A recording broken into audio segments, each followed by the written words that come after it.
Good evening.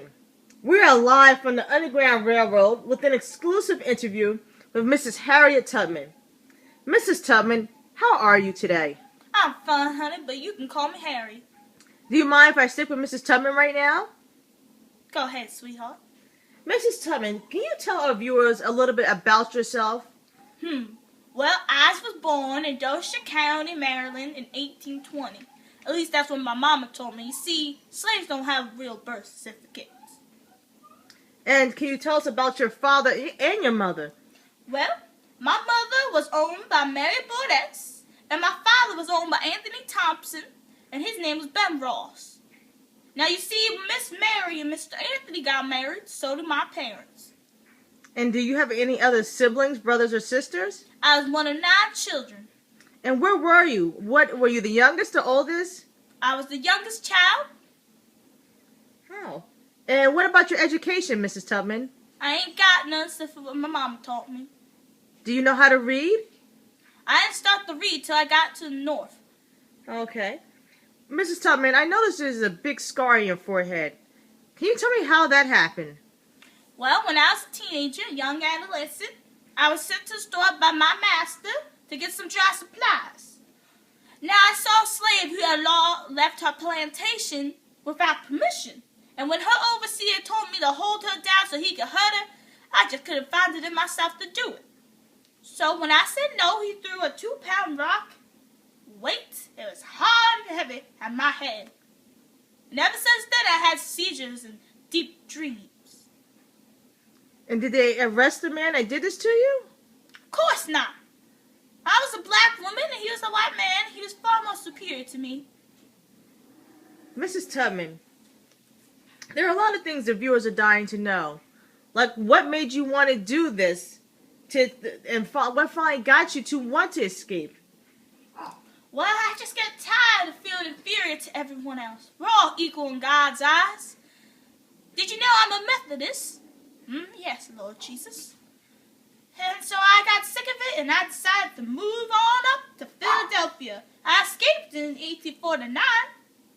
When I finally got to Philadelphia, when I found that I had crossed that line of freedom, I looked at my hands to see if I was the same person.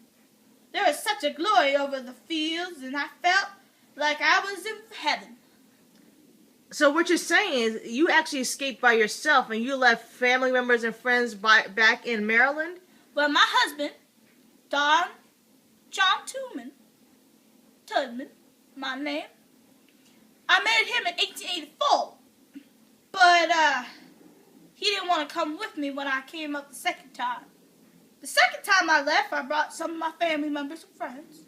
Would that be your mother, father, maybe some of your siblings? Well, when I first left, I brought 2 of my brothers, but they wanted to go back because they're afraid to get caught. But weren't they free? No, ma'am. But once you get to Philadelphia, were you not free? Yes, they were free, but when we got there, they were scared for their lives that their masters would come back and get them, so they wanted to go back.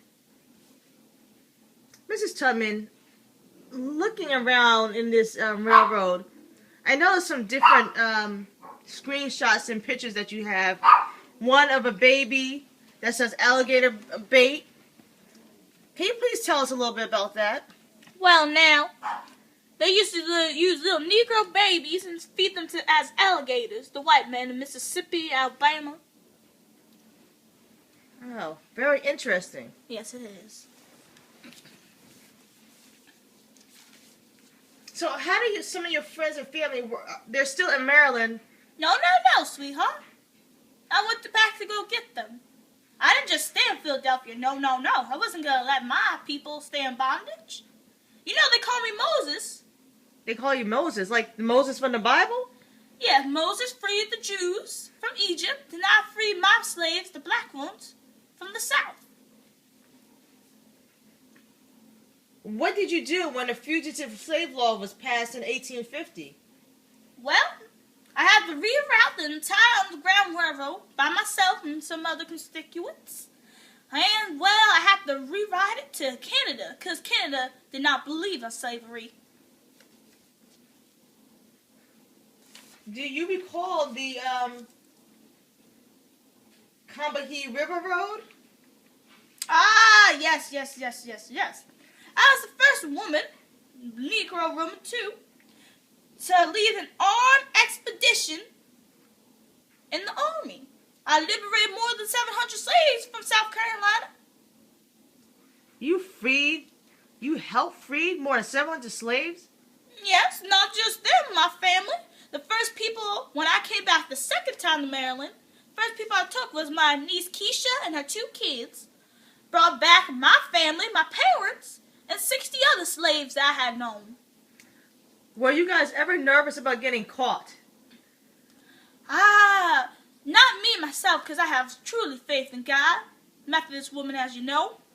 Some of the other slaves, though, they had dreams and they were worried. They would cry in their sleep. You could hear some of them in the back. Were you ever betrayed by anybody? My husband, when I left and I came back to get him, he had remarried some other woman. He didn't want to come with me. But did anyone ever tell their masters about the Underground Railroad? Yes, some people did. That's why we have passwords. Like, don't talk to a white person unless they refer to you as a package. Then you would know that they're a part of the Underground Railroad and they're there to help you. So you had white people help you guys during the Underground Railroad? Of course. Not all apples are bad, you know. Was that in Maryland all the way up north? Yes, you found a few in the South. They're a secret about it, of course. They didn't want anyone to find out. But yes, there's some in the South and a lot more in the North. How many days or how long did it take you to get to the north? It was a 90-mile journey from Maryland to Philadelphia and a little bit longer to Canada. We had to go through the state of New York. And what would you guys do about food and clothes? And just weren't you hungry? Weren't you cold? What about the children? When I was helping my slave friends to get to the free land, we would stop at different houses in the Underground Railroad. Did you know it's not actually a railroad? It's different houses on your journey to the freedom. And those people, the white people, some free slaves too, they would give us food, blankets, let us sleep over, and then we continue our journey till we reach another house at night. I know you didn't do this your whole life, so did you ever remarry? Did you ever have children? How did you spend your later days? Well, I did remarry. I remarried to Nelson Davis, and we adopted a daughter. And was he a free man? Yes, he was. So you met him up north, I am assuming. Yes, and I met him in New York, in Auburn, New York, when a senator gave me land, and that's where I spent my days with my family, my daughter, and my husband, Nelson. Well, this has been a wonderful interview. Thank you so much, Mrs. Harriet. Thank you so much for all you've done. Thank you. And thank you for risking your life. I'm touched. Kendall Brown, tell us, if you were a slave and your master wanted you to pick the cotton, what would you say? Ain't nobody got time for that. Thank you.